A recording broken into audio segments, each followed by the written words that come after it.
In this video, you will see how to combine two columns in Excel with dash. As you can see, I have here first name and last name, and I have combined the names with a dash in between them.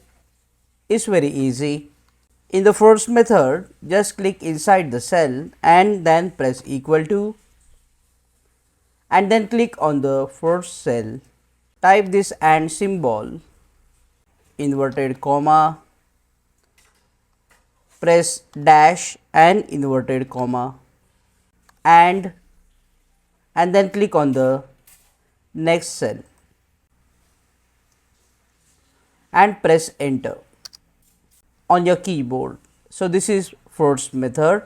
Second method is also easy. Just type equal to CON and select this capability function concatenate, and after selecting this, click on the cell, put comma, inverted comma, dash, inverted comma, comma, and then type the cell name, or just click on the cell like before and then press enter.